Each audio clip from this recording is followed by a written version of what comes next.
Hello, everybody. We're back. Gonna read some more Savitri. I think we left off, cut off at page 284. So we'll just pick up there. Book 13, In the Self of Mind. In God's supreme withdrawn and timeless hush, a seeing self and potent energy met. A seeing self and potent energy met.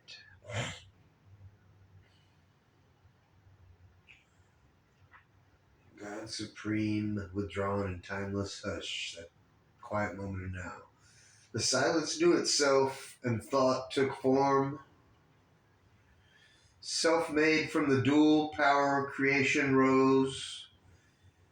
In the still self he lived, and it in him, its mute, immemorable, listening depths, its vastness and stillness were his own. One being with it he grew, wide, powerful, free, apart, unbound.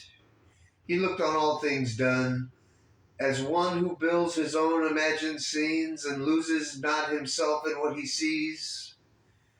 Spectator of a drama, self-conceived, he looked on the world and watched its motive thoughts. With the burden of luminous prophecy in their eyes, its forces with their feet of wind and fire, arisen from the dumbness in his soul, and now he seemed to understand and know.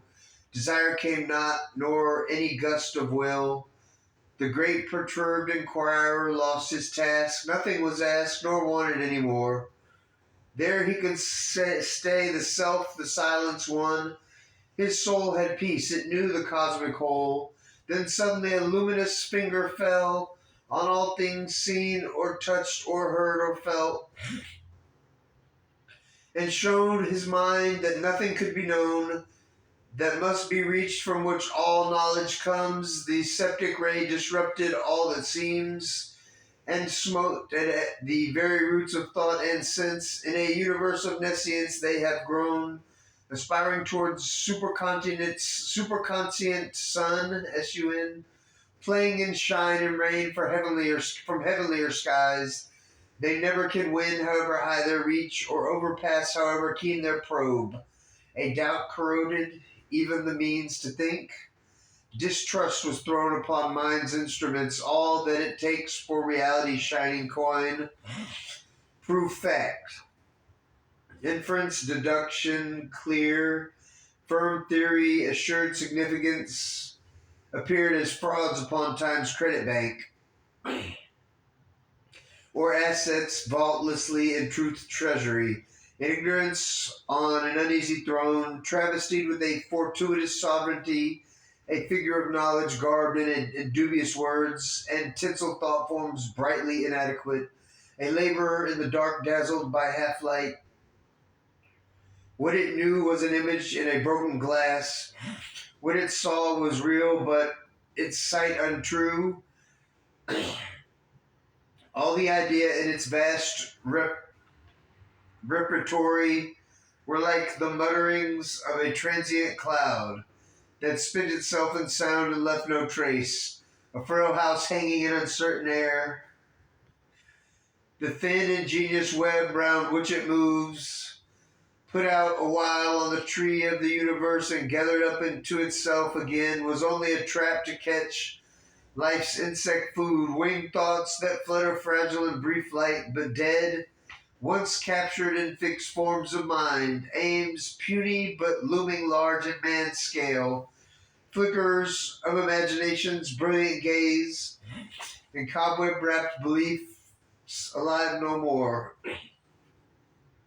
The magic hut of built-up certitudes, made out of glittering dust and bright moonshine. Wow. That's deep. In which it shrines its image of the real, collapsed into the nescience whence it rose. Only a gleam was there of symbol facts, the shroud that mystery lurking in their glow. that shroud the mystery lurking in their glow, and falsehoods based on hidden realities by which they live until they fall from time. Our mind is a house haunted by the slain past, ideas soon mummified, ghosts of old truths, God's spontaneities tied with formal strings and packed into drawers of reason, trim bureau. Reason's trim bureau. A grave of great lost opportunities, or an office for misuse of soul and life, and all the waste man makes of heaven's gifts, and all his squanderings of nature's store. A stage for the comedy of ignorance. The world seemed a logic, aeonic failure scene, and sterile grew no base was left secure, assailed by the edge of the convincing beam.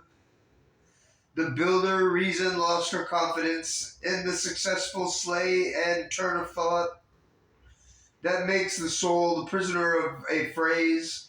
Its highest wisdom was a brilliant guess, its mighty structured science of the worlds. A passing light on being surfaces, there was nothing there but a schema drawn by sense, a substitute for eternal's mysteries, a scrawl figure of reality, a plan, an elevation by the architect word, imposed upon the semblance of time. Existence itself was shattered by a doubt. Almost it seemed a lotus leaf afloat on a nude pool of cosmic nothingness. This great spectator and creator mind was only some half-seeing delegate. A veil that hung between the soul and light, an idol, not the living body of God. Even the still spirit that looks upon its works was some pale front of the unknowable. A shadow seemed the wide and witness self. Its liberation and immobile calm, a void recoil of being from time-made things. Not the self-vision of eternity, deep peace was there, but not the nameless force. Our sweet and mighty mother was not there, who gathers to her bosom her children's lives. Her clasp that takes the world into her arms in the fathomless rapture of the infinite. The bliss that is creation's splendid grain, or the white passion of God, ecstasy that laughs in the blaze of the boundless hearts of love. A greater spirit than the self of mind must answer to the questioning of his soul.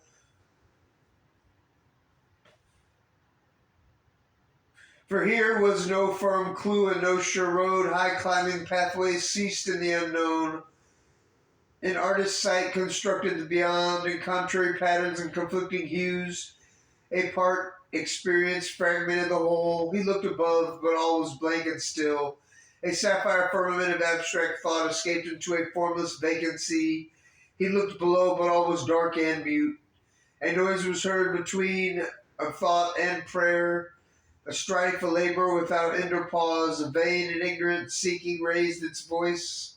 A rumor and movement, a call, a foaming mass, a cry innumerable, rolled ever upon the ocean surge of life, along the coast of mortal ignorance, on its unstable and enormous breast.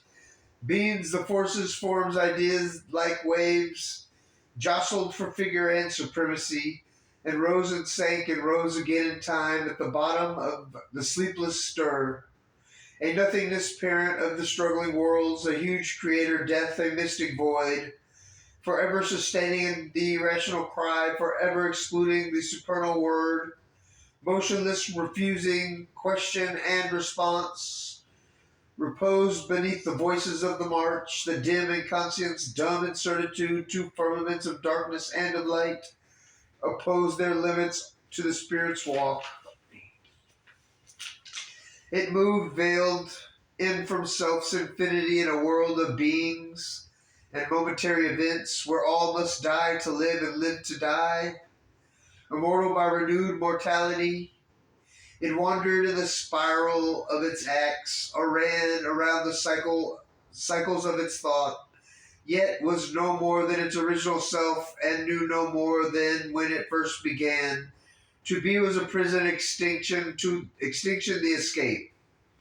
To be was a prison, extinction the escape. Period. End of Canto 13. Alright, we'll pick back up. It'll be Canto 14, The World Soul. Hope y'all are enjoying this reading of Savitri by Sri Aurobindo, Healing, Love, and Light. Sending out healing and love and light to everyone. We are all one.